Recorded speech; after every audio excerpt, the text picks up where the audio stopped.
I think most of you know that, to say the least, I've had a rough year or two. I had a condition that made me lose 100 pounds, chronic back pain every day. Hurricane Ian hit the house. The only thing that didn't happen is the dog didn't run away, thank God. But you know, all that was, like we say in boxing, that was the undercard. The main event came this January. A diabetic infection got into my body for a week. I didn't know what I was doing, where I was going. That whole week is nothing but dust, a cloud. I have no memory of the week before I went into the hospital. I talked to a friend of mine on the phone. She hung up, she called my sister and said, "You got to check on your brother, something's not right." So they called my parents, my sister, the three of them all came over and found me lying in bed. I said, "I don't want to do anything but sleep. Leave me alone." That was the infection coursing through my body. Stanley, you sleep. You need to sleep. I listened, but they weren't going to let me listen. They grabbed me, drugged me out of the house, and took me to the hospital. Ladies and gentlemen, as I stand here before you, I've been told by several doctors, if I had waited one more day, 24 hours more, I'd be dead right now. So thank God for my family for getting me there.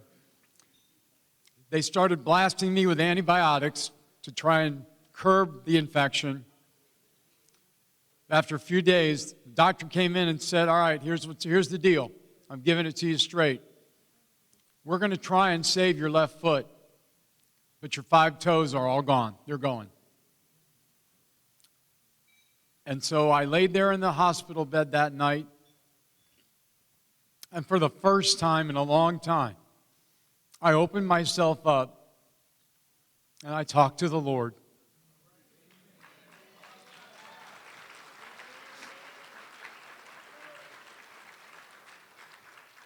I said, "God, I've got so much I still want to do. Please help the doctors do what they can do to save the foot." God came back to me and basically said, "You got to fight for it if you want it." Doctor sent me home after another week. He said, "You've got a wound on the top of your foot the size of a tennis ball. You're going to have skin graft surgery in order for your foot to heal."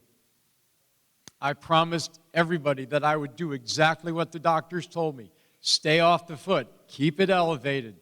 Eat lots of protein. Whatever they told me, I did it. And a couple months later, something miraculous happened. That wound started to close on its own. The prayers, the doctors, everybody, it was all working. And the head nurse was a wound care specialist, and she said, "I've never seen, all my years of doing this, I've never seen a foot heal like yours." I looked at her. Thank you. I love you too. I looked at that nurse and I showed her my ring. I said, "Ma'am, I've been around boxers and fighters my whole life. It's time that I'm a fighter. I'm fighting for this." This week, I went to the surgeon. She looked at me and smiled and said, "I declare your wound healed."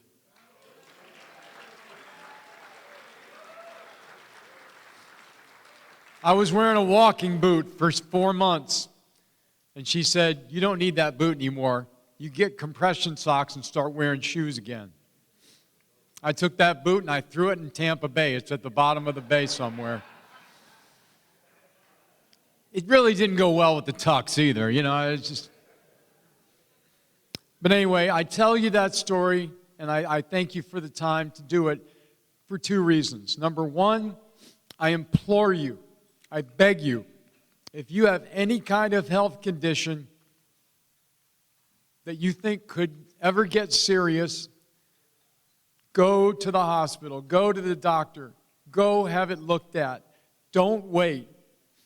I waited, and it cost me my toes. I'll never do that again. I'll always go if I think something's going wrong, and I ask all of you to please do the same. You'll be thankful later. And I'm still here. I ain't going nowhere.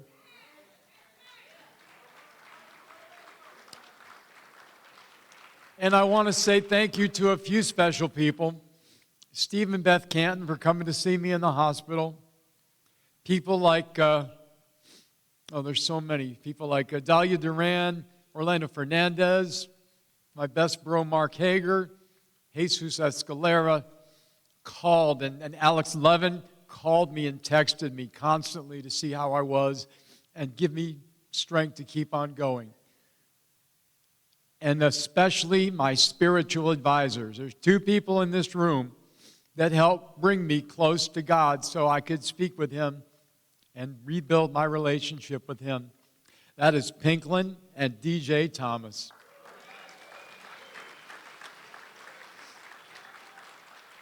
How crazy is this? I grew up a fan of Pinklin Thomas. He's from Michigan. I'm from Michigan. First heavyweight champ from Michigan since Joe Louis. I cried tears of joy the night he won his title. I cried tears of sorrow the night he lost it. But just a few years later, I'm here at the very first Florida Boxing Hall of Fame induction in 2009, and I'm inducting one of my heroes. That can only happen in the sport of boxing.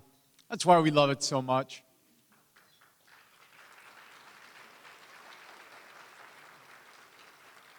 But in closing, thank you, all of you, every person in this room, for your prayers, for your thoughts, your texts, your calls, your visits, your donations. I couldn't have gotten through that without all of you. I love you. God bless all of you. Thank you.